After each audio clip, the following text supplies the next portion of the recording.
Hello students, आज मैं आपको दिलीप चित्रे द्वारा लिखी गई एक बहुत ही सुंदर पोयम माय फादर ट्रेवल्स बताने जा रहा हूँ, एक्सप्लेन करने जा रहा हूँ। इसको लाइन बाय लाइन अपन समझेंगे। माय फादर ट्रेवल्स एक पोयम है जो ओल्ड वैल्यूज़ को बताती है, ट्रेडिशन को बताती है कि कैसे आज हम जो पुरानी चीज़ें हैं उनको तवज्जो नहीं देते, उनको इम्पोर्टेंस नहीं देते। जो हमारे घर में बूढ़े लोग हैं उनकी हम रिस्पेक्ट नहीं करते, उनको समय नहीं देते। तो आइए लाइन बाय लाइन इस पोयम को समझते हैं। My father travels on the late evening train. First line, my father travels on the late evening train. अब वो बताते हैं दिलीप चित्रे जी कि मेरे फादर ट्रेवल करते हैं लेट इवनिंग ट्रेन में। अब लेट इवनिंग ट्रेन किसको सिंबलाइज करता है? बेसिकली दिन भर के काम करने के बाद वो उनको काम करने में इतना लेट हो गया है कि वो रात को जो लेट ट्रेन आती है बेसिकली उसमें वो ट्रैवल करके घर वापस आते हैं। कहीं वो काम करने जाते हैं, दिन भर काम करने के बाद वो ट्रेन से जो लेट आती है उससे वापस आते हैं। Standing among the silent commuters in the yellow light. अब ट्रेन के अंदर वो बेसिकली खड़े रहते हैं किसके साथ? Silent commuters. साइलेंट कम्यूटर्स मतलब डेली जो उनके साथ ट्रैवल करते हैं लोग, जो बेसिकली साइलेंट हैं, उनसे बात नहीं करते। आप हर कोई थका हुआ होता है, वो अपने घर पहुंचने की इच्छा रखता है, तो चुपचाप वो खड़े रहते हैं। येलो लाइट सिग्निफाई करता है उनकी लाइफ को कि उनकी लाइफ कितनी डल हो चुकी है, मतलब वो चीज़ जो है वो उनको बेसिकली अच्छी नहीं लगती। It is not good for him actually. Okay, next line में sabres slide past his unseeing eyes. अब सबर स्लाइड्स मतलब होता है जब ट्रेन से अपन ट्रेवल करते हैं तो विंडो से जो बाहर का एरिया देखते हैं उसको क्या कहते हैं? सबर slides.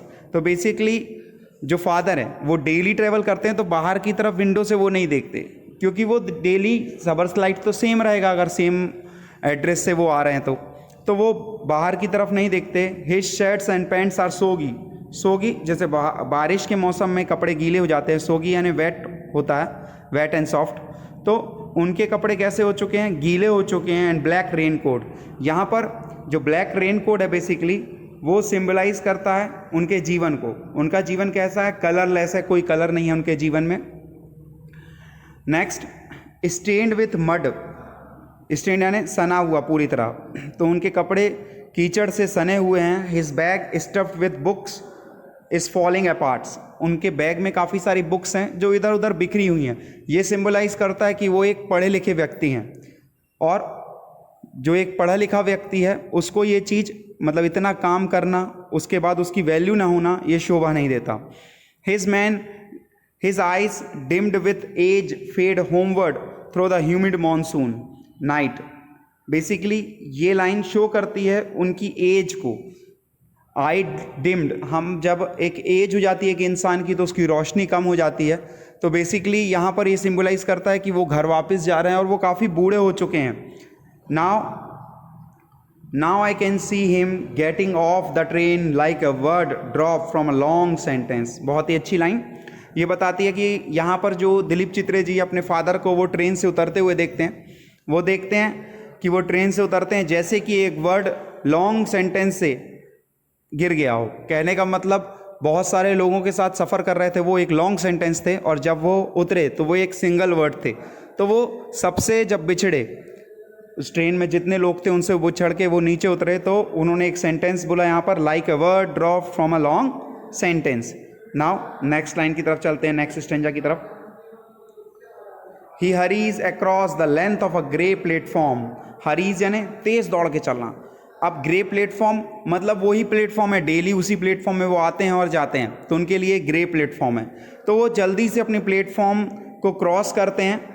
And crosses the railway line enters the lane. Lane मतलब जो उनके घर की तरफ जो गली जाती होगी, रेलवे लाइन को क्रॉस करके वो अपने घर की तरफ, गली की तरफ जा रहे हैं। वो बेसिकली अपने घर पहुंचना चाहते हैं जल्दी से जल्दी, क्योंकि जो दिन भर की थकावट है, जो ट्रेन की थकावट है, वो उनको लगता है कि घर जाके एक आशा है उनको कि घर जाने पर उनकी जो ये थकावट है कहीं ना कहीं दूर हो जाएगी।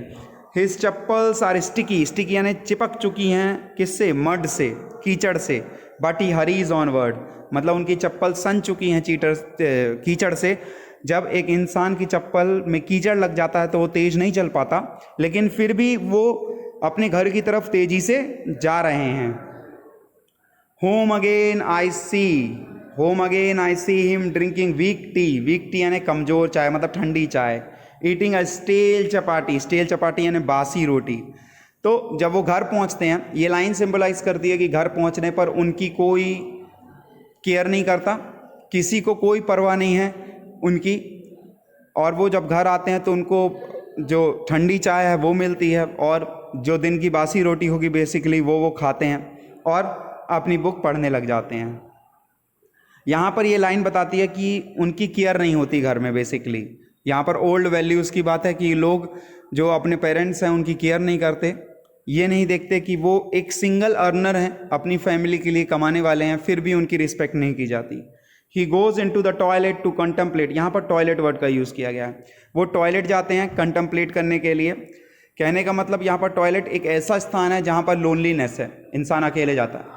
तो यहाँ पर वो बताते हैं कि वो अपने आप को कंटम्पलेट करने के लिए वो कहाँ जाते हैं, टॉयलेट जाते हैं।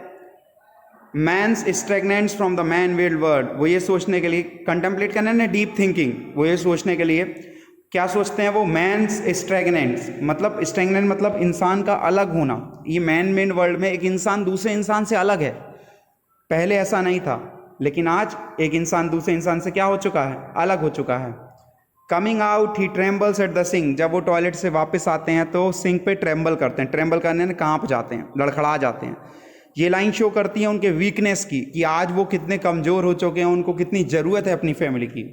The cold water runnings over his brown hands, a few droplets cling to the greying hair on his wrist. ये लाइन शो करती है, हाथ धोते हैं तो पानी है, अब पानी उनके हाथों जो रिस्ट है, अपनी कलाई है, उसके बालों में आ जाता है। कहने का मतलब एक इंसान हाथ धोने के बाद टॉवल लेता है, उस टॉवल से अपने हाथों को पोंछता है। अब बेसिकली यहाँ पर उनके लिए टॉवल भी नहीं है, उनको कोई टॉवल देने की भी केयर नहीं करता कि वो अपने हाथ पोंछ सके, और वो पानी कैसा बह रहा है। हिज सूलन चिल्ड्रन, सूलन यानी डिसओबीडियंट, जो चिल्ड्रन बात नहीं मानते, have forgotten to refuse to share jokes and secrets with hims, जो चिल्ड्रंस हैं, जो घर में बच्चे हैं, वो उनके साथ आज बात नहीं करते, उनसे जोक नहीं करते, उनके साथ कोई बातें शेयर नहीं करते। बेसिकली वो जब घर आते हैं थके हारे तो वो सोचते हैं कि अपनी बातें वो बच्चों को बताएंगे, बच्चों से शेयर करेंगे, लेकिन यहाँ पर बच्चे कैसे हैं, डिसओबीडियंट हैं, उनको नहीं सुनते, उनकी नहीं मानते।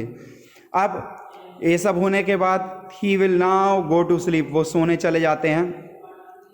Listening to the static on the radio, static मतलब वही पुरानी चीज़ें वो रेडियो में सुनना चाहते हैं, लेकिन वो भी काफ़ी साउंड क्रिएट करती हैं, वो उनको बेसिकली अच्छा नहीं लगता, तो वो सो जाते हैं। सपने देखते हैं अपने एंसेस्टर्स के, अपने पूर्वजों के, अपने फ्यूचर मतलब एंसेस्टर यानी यहाँ पर पास्ट, वो पास्ट के सपने देखते हैं। ग्रैंड चिल्ड्रन यानी फ्यूचर, वो फ्यूचर के बारे में सोचते हैं, और ये भी सोचते हैं कि कैसे नोमैड्स जो बंजारे, मतलब पहले जब इंसान जीवन चालू हुआ था ह्यूमन बींग्स का, तो वो नोमैड्स ही थे सब लोग, तो कैसे नोमैड्स सब कॉन्टिनेंट्स में आए थे थ्रो अ नैरो पास, इस नैरो पास से।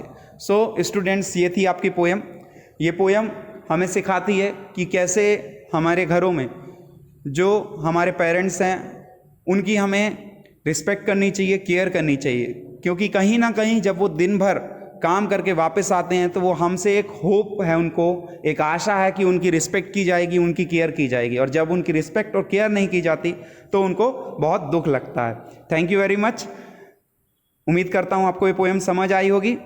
अगर कुछ भी कन्फ्यूज़न हो तो आप मुझे कमेंट बॉक्स में कमेंट कर सकते हैं। Thank you very much. Till then, bye bye.